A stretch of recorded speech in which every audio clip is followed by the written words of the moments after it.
प्यारे बच्चों नमस्कार। आज के सेशन की शुरुआत करते हैं कक्षा 10 विषय विज्ञान के भौतिक विज्ञान पार्ट के 5 वेरी इंपॉर्टेंट क्वेश्चन।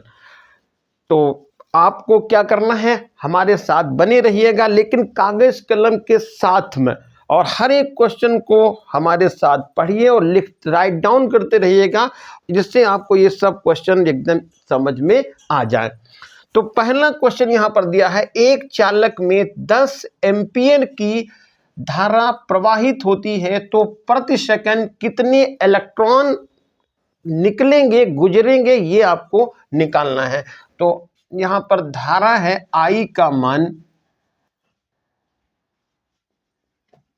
10 एम्पियर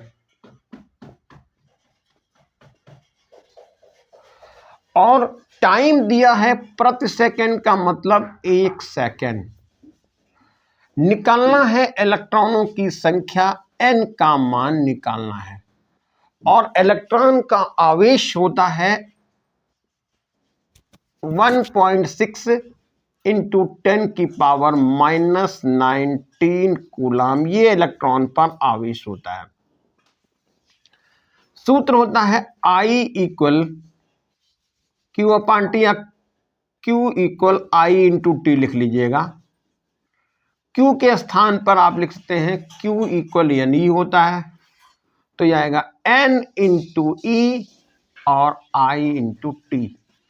तो N इक्वल हो जाएगा I into T upon E। N के स्थान पे N लिखिएगा। I का मान 10 है, 10 लिख लीजिएगा। टाइम कितना है, 1 सेकंड है, 1 लिख दीजिएगा। और 1.6 गुणे 10 की पावर -19 लिखिएगा। दशमलव हटाइएगा, यहाँ पर 0 हो जाएगा।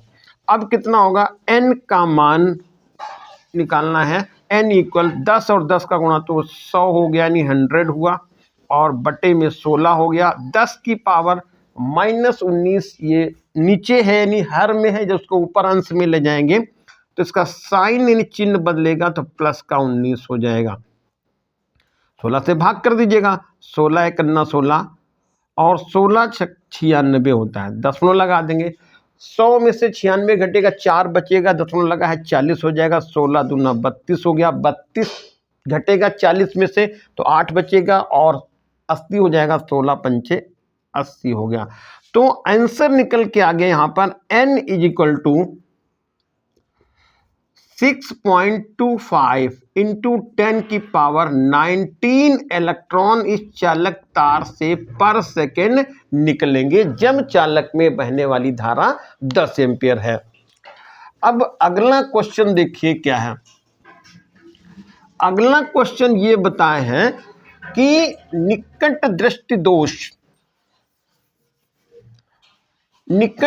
दोष से पीड़ित एक व्यक्ति अधिक से अधिक 50 मीटर तक दिखता है, यानी उसको 50 मीटर तक ही दिखता है, 50 मीटर के आगे नहीं दिखता है। तो सही दृष्टि के लिए उसके चश्मे में कौन सा और कितनी फोकस दूरी और कितनी क्षमता का लेंस लगेगा। तो देखो, निकट दृष्टि दोष में नजदीक की वस्तुएं दिखाई देती हैं और दूर दृष्टि दोष में दूर की वस्तुएं दिखाई देती हैं। अब यहाँ पर व्यक्ति की आंख में कौन सा दोष है, निकट दृष्टि दोष है, यानी कि उसको नजदीक मतलब 50 मीटर तक दिखता है।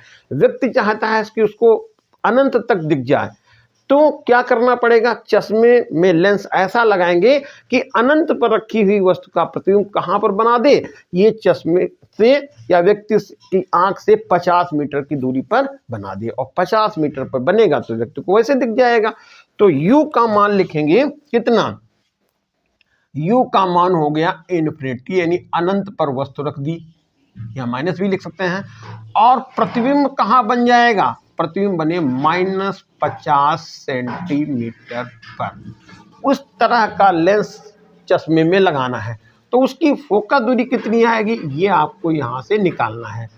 अब लेंस के लिए जो सूत्र बनता है वो 1/v -1/u इक्वल 1/f हो जाता है। v के स्थान पे माइनस का 50 लिख जाएंगे, बिल्कुल सही बात है। ये हो जाएगा, देखिए प्लस का 1/∞, ये हो गया इज इक्वल टू 1/f हो गया। तो 1/∞ का जो मान होता है वो 0 हो जाता है। तो आपको यहाँ पर लिखना है 1/f इज इक्वल टू -1/50 यानी 50। तो f का मान निकल गया -50 सेंटीमीटर। तो इस तरह से आपको ये पता चल गया जो व्यक्ति चश्मा लगाएगा उस चश्मे में 50 सेंटीमीटर फोकस दूरी का लेंस चाहिए। ठीक, तो एक आंसर निकल गया फोकस दूरी का। और ये लेंस कैसा होगा? अवतल होगा। कौन सा होगा? अवतल होगा। ये भी बात एकदम स्पष्ट हो गई। क्षमता निकालनी है तो P इक्वल होता है 1/f। P के जगह पर P लिखिएगा और 1/f का मान कितना लिखेंगे? -50। तो -50 लिख लीजिएगा, भाग कर दीजिएगा। तो भाग जब करेंगे तो यहां पर देखिए P इक्वल, पहले तो दशमलव लगा लेंगे यहाँ पे, ये 0 अब यहाँ 0 बढ़ाएंगे तो कितना आएगा? 0 बढ़ाएंगे तो ये 110 हुआ, फिर एक 0 और बढ़ा लेंगे यहाँ पर तो अभी आपका 100 हो जाएगा। ऐसे ये हो गया। ठीक, 2 बार पहाड़ा लगा देंगे और ये आपका कैंसिल हो गया। तो कितना मान निकल गया? 0.025 डायोप्टर। ठीक, तो लेंस की क्षमता कितनी निकल गई? 0.02 डायोप्टर। लेंस की फोकस दूरी कितनी निकली? 50 सेंटीमीटर नहीं, 50 मीटर। ये फोकस दूरी कितनी थी? ये 50 मीटर था। यहां से देखिएगा ये 50 मीटर। ठीक है, 50 मीटर पर उसको दिखता था। तो ये आपका आंसर यहां से मालूम हो गया। ठीक, अब आते हैं अगले प्रश्न में। और अगला प्रश्न यहां पर क्या है? संलग्न परिपथ में धारा I का मान कितना है? ये चित्र बना हुआ है, परिपथ बना हुआ है, इसमें धारा का मान कितना है? तो देखिए ये सेल से धारा I यहां तक निकली, वो I धारा 1 ओम प्रतिरोध से आई, फिर 2 ओम से आई, और जैसे ही यहां पर पहुंची बिंदु A पर 2 भागों में डिवाइड हो गई। एक धारा चली गई इधर 1 ओम, 2 ओम और 3 ओम से आके B पर मिल गई, और दूसरी वाली जो धारा है मतलब I2 दूसरा उसका पार्ट था, दूसरा हिस्सा था, वो 6 ओम प्रतिरोध से होकर चला गया और B पे दोनों मिल गई।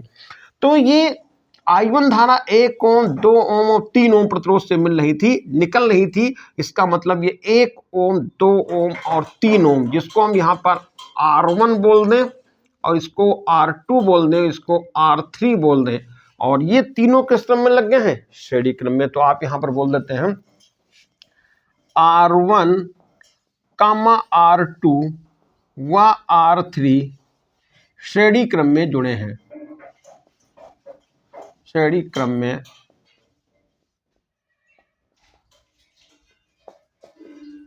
जुड़े हैं। अब श्रेणी क्रम में जुड़े हैं तो प्रतिरोध इनका क्या बन जाता है? R इक्वल होता है R1 plus R2 plus R3। तो मान कितना इनका आएगा? ये होगा 1 ओम प्लस 2 ओम और प्लस 3, ये मिलके कितना हो गया? 6 ओम प्रतिरोध हो गया। अब ये जो 6 ओम प्रतिरोध है, ये यहां पर देखिए ये 6 ओम प्रतिरोध हो गया, और ये 6 ओम क्या है इधर से? तो ये जो 6 ओम प्रतिरोध आया और ये 6 ओम, ये दोनों किस क्रम में लग गए? समांतर क्रम में। तो यहां पर लिख देते हैं इसके साथ या इनके साथ बोलिएगा, यानी 6 इनके साथ 6 ओम का प्रतिरोध समांतर क्रम में जुड़ा है, क्रम में जुड़ा है। तो समांतर क्रम का फॉर्मूला क्या बनता है? 1/R equal 1/6 plus 1/6। ये मिलके हो जाएगा कितना? 2/6। कैंसिल करेंगे तो 3 आ जाएगा, तो R का मान निकल गया 3 ओम। ठीक, तो यहां तक का प्रतिरोध तो 3 ओम निकल गया। अब जरा देखिएगा I जो धारा थी वो 1 ओम और 2 ओम प्रतिरोध से जा रही थी, तो और इसके बाद यहां तक ये सबसे होकर जा रही थी इतनी, तो इसका मान 3 ओम आ रहा था। तो हम लिख सकते हैं इनके साथ या इसके साथ, इनके साथ कौन से प्रतिरोध? 1 ओम और 2 ओम। यहां पर आप R1 और इसको R2 पुनः दिखा दें तो 1 ओम व 2 ओम के प्रतिरोध श्रेणी क्रम में जुड़े हैं, क्रम में जुड़े हैं। तो मान कितना निकल जाएगा, आर का मान आएगा 3, ये हो गया, और 1 ओम ये और 2 ओम ये, तो 1 + 2, आर का मान निकल गया कितना, 6 ओम। वोल्टेज कितना है, 12 है, तो आप सीधा लिखिएगा V = I × R। V का मान 12 लिखिएगा, I का मान पता करना है, और I का मान, ये R का मान 6, 6 दूनी 12, तो I निकल गया 2 एम्पियर। I का मान कितना हुआ, 2 एम्पियर। इस सवाल को देख लीजिए आप लोग।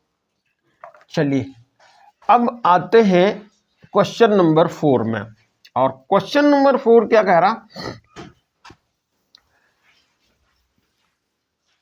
15 सेंटीमीटर फोकस दूरी वाले अवतल दर्पण के सामने 30 सेंटीमीटर की दूरी पर 2 सेंटीमीटर की लंबी वस्तु रखी हुई है। बनने वाले प्रतिबिंब की स्थिति, आकार और उसकी प्रकृति बताइए। तो फोकस दूरी कितनी है, फोकस दूरी है 15 सेंटीमीटर, तो U का मान आप लिख लीजिएगा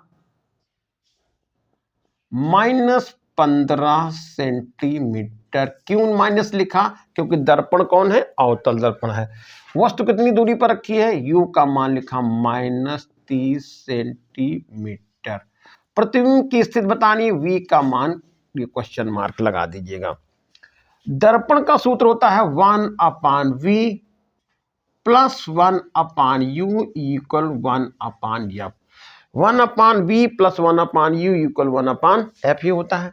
V के स्थान पे क्या लिख देंगे, V का मान तो हमको पता नहीं, तो V की जगह पे V लिख लीजिएगा। U के स्थान पे लिख देंगे -30 सेंटीमीटर, तो ये हो गया 30, और ये फोकस दूरी कितनी थी, यहां पर फोकस दूरी 15 सेंटीमीटर, F का मान लिख लीजिएगा F, तो ये आ जाएगा -15 सेंटीमीटर, ये बन गया। तो 1/V = -1/15 और +1/30, तो 1/V लघुत्तम लिया तो ये 30 हो गया लघुत्तम, ये माइनस का 2 हो जाएगा और ये प्लस का 1 होगा, तो 1/V इक्वल हो जाएगा -1/30। क्रॉस गुणा करेंगे तो V का मान कितना हो जाएगा, -30 सेंटीमीटर। अब ये देखिए, जितनी दूरी पर वस्तु रखी थी उतनी ही दूरी पर प्रतिबिंब बन गया, यानी वहीं पर प्रतिबिंब बन गया, ठीक है। तो क्या है यहां पर 2 सेंटीमीटर, हाँ, प्रतिबिंब की स्थिति, तो प्रतिबिंब की स्थिति मालूम हो गई। अब आकार प्रकृति बताना है, तो M इक्वल होता है -V/U, माइनस लगाइए, V का मान कितना आ रहा, -30, और हाँ ये होता है I/O। तो ये V की जगह पे कितना लिखेंगे, -30, और U के स्थान पे कितना लिखेंगे, ये भी 30, और I का मान हमको पता करना है, और O का मान, इन वस्तु की लंबाई कितनी है, 2 सेंटीमीटर। तो ये देखिए माइनस माइनस कट गया ये यहाँ पर, तो यहाँ I का जो मान निकला वो -2 सेंटीमीटर निकला, -2 सेंटीमीटर, ठीक है। अब -2 का मतलब प्रतिबिंब कैसा बन गया, उल्टा बन गया, तो यहां पर लिखेंगे अतः प्रतिबिंब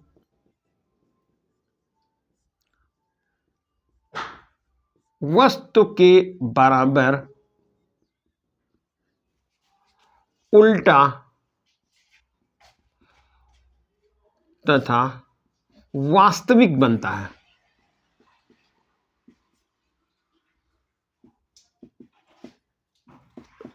वास्तविक बनता है, वस्तु के बराबर बनता है, वास्तविक और उल्टा बनता है, या उल्टा और वास्तविक बनता है। तो ये प्रश्न हो गया। अब आता है लास्ट क्वेश्चन नंबर 5, और इसमें कहा कि दो चालक हैं या दो प्रतिरोध बोल रहे हैं, उनको जब श्रेणी क्रम में जोड़ा जाता है तो तुल्य प्रतिरोध होता है 25 ओम, जब उनको समांतर क्रम में जोड़ते हैं तो प्रतिरोध होता है 4 ओम। आपको उनका मान कितना है ये बताना है। तो मान लीजिए कि माना प्रतिरोध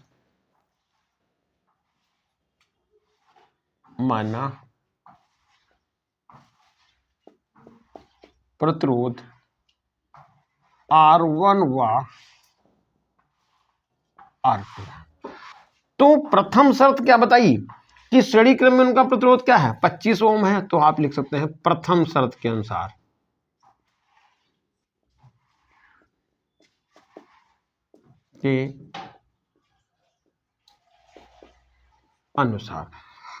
R equal R1 plus R2, ये R का मान कितना आएगा 25 यानी 25 लिख लीजिएगा, R1 प्लस R2 लिख लीजिएगा। चाहे हम ऐसे लिख लें R1 प्लस R2, ये 25 समीकरण नंबर 1 हो गई। अब समांतर क्रम में इनका प्रतिरोध कितना आ रहा है 4 आ रहा है। तो आप लिखेंगे सेकंड शर्त के अनुसार, द्वितीय शर्त के अनुसार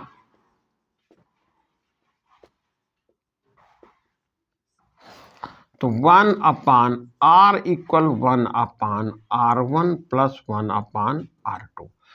तो 1 अपान R कितना बताए हैं, यहां पर देखिए ये 4 ओम है, तो यहां पर आप 4 लिख दीजिएगा, और एलसीएम जाएगा R1 R2, तो ये हो जाएगा R2 प्लस R1, तो 1 अपान 4 लिखिएगा। R2 प्लस R1 बोले या R1 प्लस R2 बोले, वो कितना आएगा 25, तो इसको हम 25 यहां लिख लेते हैं। और ये यहां पर आ रहा है कितना R1 R2 हो गया। अब क्रॉस गुणा कर ले तो ये आएगा R1 R2 is equal to 100। अब ये दूसरी समीकरण आपको पता चल गई R1 R2 is equal to 100। एक समीकरण में R1 प्लस R2 25, दूसरी समीकरण में R1 R2 is equal to 100। यहां पर क्या करिएगा, एक सूत्र ये ध्यान रखना है आपको, R1 माइनस R2। यदि देखिए R1 प्लस R2 और R1 R2 मान दिया हो तो R1 माइनस R2 का मान निकालने का ये सूत्र बनता है R1 प्लस R2 का होल ऑफ स्क्वायर और -4 R1 R2, ये बनता है। तो यहां आप लिख लीजिएगा R1 minus R2, under root का निशान लगाएंगे, ये है 25, देखिए R1 प्लस R2, तो इसका स्क्वायर करेंगे तो 625 हो जाएगा, -4 लिख लीजिएगा। और R1 R2 का मान कितना है 100 है, तो आप यहां पर 100 लिख दीजिएगा। तो R1 माइनस R2, ये 625 ये हो गया, इसमें से 400 आप माइनस कर देंगे तो ये बनेगा R1 माइनस R2, ये होगा 225, और 225 का जो वर्गमूल निकलेगा तो आ जाएगा 15, तो R1 माइनस R2 ये हो जाएगा 15। समीकरण नंबर हो गई सेकंड। अब समीकरण फर्स्ट और सेकंड थर्ड, इसको थर्ड लिख लीजिएगा, समीकरण फर्स्ट एंड थर्ड से, तो लिख लीजिएगा R1 प्लस R2 का मान कितना है 25, और R1 माइनस R2 का मान है 15। यहां पर इसको माइनस कर दीजिए, यानी घटाने, जोड़ने पर लिख दीजिएगा, जोड़ने पर। तो इधर ये आ गया 2R1 इक्वल, ये 40 हो जाएगा, भाग कर देंगे तो यह 20 हो जाएगा। तो R1 का मान कितना निकल गया 20 ओम। अब यहां देख लीजिएगा R1 प्लस R2 का मान है 25, तो R1 की जगह पर 20 लिख लीजिएगा और R2 की जगह पे R2 लिखिएगा, ये 25 कर दीजिएगा, पक्षांतर कर दीजिएगा तो R2 का मान हो जाएगा 25 माइनस 20, तो R2 निकल जाएगा 5 ओम। तो इस तरह से आपके दोनों आंसर पता चल गए। कौन कौन से प्रतिरोध R1 का मान निकला, R1 का मान निकला है 20 ओम और R2 का मान निकला 5 ओम। और यही दोनों प्रतिरोध होंगे, जब इनको हम श्रेणी क्रम में जोड़ेंगे तो मान आएगा 25, जब इनको समांतर क्रम में जोड़ेंगे तो मान आएगा 4। तो ये कैसा रहा सेशन, जरा कमेंट करके आप लोग बताइएगा। मिलते हैं फिर नेक्स्ट सेशन में। जय हिंद।